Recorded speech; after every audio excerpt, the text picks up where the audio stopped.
Maybe our third. So guys, we made a hobo rod. We both made one. Oh yeah, Bo. Dude, these are pretty sweet. Like, they got corks in them. Yeah, we got corks right here. Where we can hide our lures and everything. I don't know if y'all can see that. Yep, he's got a little trout bait. I have a bass bait. Here we go. Can you see that sucker? Yeah, ball. But drilled out a hole. We used an actual impact drill, but you don't actually have to use that. You could just use a knife or any other. Use a knife to bore it out or something. Mm-hmm. If you don't have a drill, but I mean, we just want to. Or you don't have to do that at all. It's just an extra storage unit. Yeah, we just thought it'd be cool to do, so that's why we did it. But it's not necessary. But anyways, then we cut out the handle just a little bit, like took the bark off of it, and left a little what would you call that, Anderson? A divider. A divider. There you go, a divider. And then we dug out the inside a lot more because that's where the spool of the all your string goes. Strings goes, yeah. I recommend using 5-pound test line, but I didn't have that with me, so all I had with me was 15. So ooh, we're gonna be catching some big old fish. Yeah. Big old bluegill up in here. Yeah, right. But anyways, and then so that's a straight cut, 90-degree angle right here. And then up here we kind of tapered it off because if you did just another 90-degree angle right here, it wouldn't spool off very easily. But if you taper it and make it like at an angle, like a 45 maybe, then it'll just spool off easily. But then anyways, then we just tied a knot on it and just spooled it just like you would a normal fishing rod. Yep. And then Anderson thought of the great idea to notch the end of the wood to be able to stick the line in.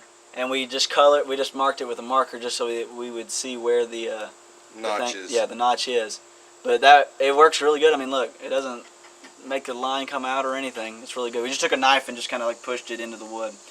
But yeah, it's a really simple project. It was pretty fun, I thought. I need a bigger notch. It's pretty fun, I thought. I enjoyed it. Oh yeah, it was how long do you think this took? You started yours last night, but I literally started mine not but an hour ago. Yeah. And have gotten to this point, so it does not take long. Yeah, ours is really the exact same thing. And the only difference really is he has a little handle on his. Show him the handle. You got like a little handle or something that you can like hang it on if you wanted to. But and his is a little bit bigger than mine, like fatter. And I don't have a big cork at the end. I just got this little knob. Yeah, but I mean either way, they're really cool. Mine's made out of winged elm. Mine's made out of poplar. So it doesn't really matter. Hardwood, softwood, doesn't really matter. It's just something, whatever you like to carve. So I like the color of mine. That's why I picked that. So I like mine because mine was easy to carve. Yeah. But anyways, we're going to try to catch some fish. We're at my brother's cabin right now. And we're going to try to catch some fish in his pond. Obviously nothing big. There's like perch and stuff. But hey, catch and cook would be pretty fun if we can actually do it. So.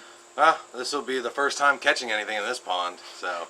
Granted, we've only tried like twice, and we didn't spend that long doing it. But anyways,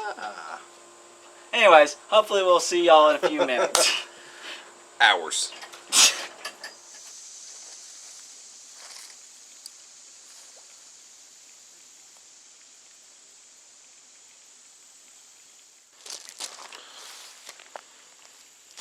What's that you got there, Braxton? This is what you call the first catch of the day, fellas, with the hobo rod. So it does work, because I just caught this buddy with this.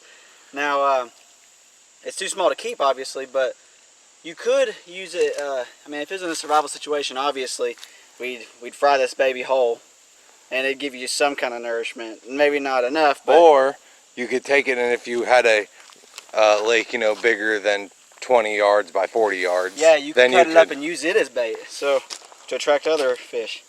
But hey, so this guy gets to live another day.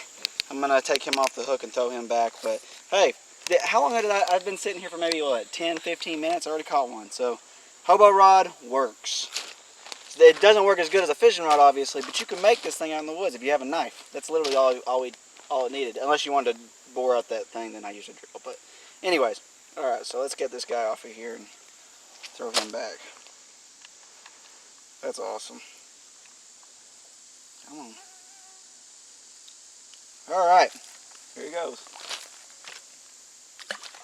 Okay.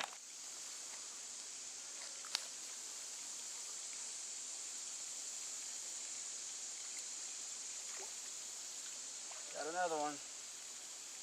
I lost my hook. Got another one. It works, guys.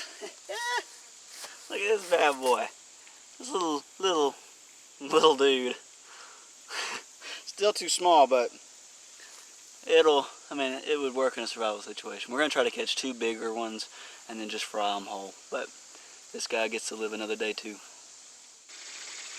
And Anderson caught his first one with his hobo Give me a rod. second, I gotta reel up on my line. So we've caught a total of 5 so far. We've been out here for 30 minutes about. I caught 4. Anderson just caught his first one. Look at this bad boy. Oh yeah. We threw back 3 of them, but now we're just gonna. Oh, that's not a bad size. I mean, seriously, put your hand up next to it. I mean, that's almost the size of his hand. If you could fry that whole thing up if you really wanted to. If you wanted to, we probably won't. We'll wait till we catch a couple big ones. Yeah, but we caught 3. I caught 3. I threw them back, and then I was like, I'm gonna get a bucket and just throw them all in the bucket, and then at the end release them all. And so yeah, right now I have 1 in there. He's acting dead, but he's not actually dead. There you go. He's got a friend in there to. That's 5 in total. We're gonna keep catching more. So yeah. Heck yeah, ball. All right, guys, we are up to 6 fish currently in our bucket. We're probably only gonna fry up 2 of them. Braxton's over here trying to grab those last 1 or 2 that are like twice the size right here on the bank. Oh! Hey, perfect timing. Look at that. That's the baby one. We gotta throw him back. Let me get a close up on him real quick. Let me. There he is. I'm not even gonna put him in the. Should I put him in the bucket and then dump him out later? Yeah, give him some friends. Right. We're gonna throw half of them back later. We're just gonna keep 2 of them and fry them just for the sake of it. And we'll eat it. It's not like we're just gonna kill them and not do anything with them. They probably won't taste very good.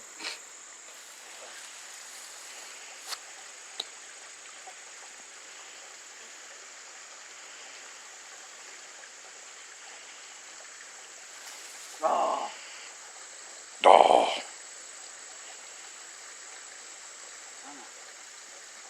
Go for it, go for it. Ah.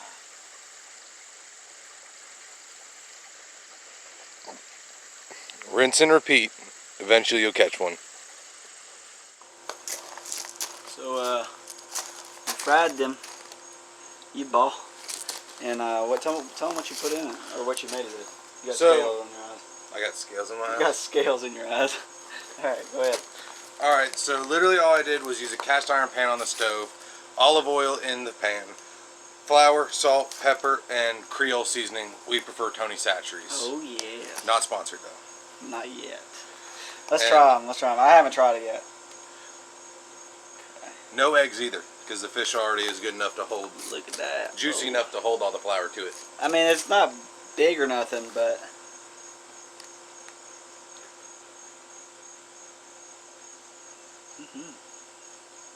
I've already been munching on this since I was cooking it, taste testing and all. There's a little bit of bones, but it's alright. It tastes good. Just gotta make sure you chew it before you swallow. Scared of finding the bone? A little bit. Here's one.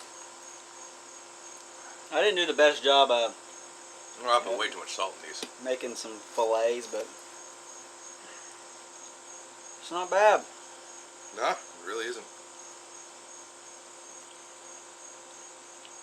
Survival situation. You got this. Yeah, you just need a cast iron pan and all them different good ingredients to go with you. Yeah. So this is episode 1 of The Survival Arsenal. the Survival Arsenal. There's going to be 2 more episodes. Next episode is going to be a frog gig, and the 3rd episode is going to be a survival bow. So, With more to come, but that's all we can do right now with limited time. see y'all then. Road Boys Bushcraft, signing off.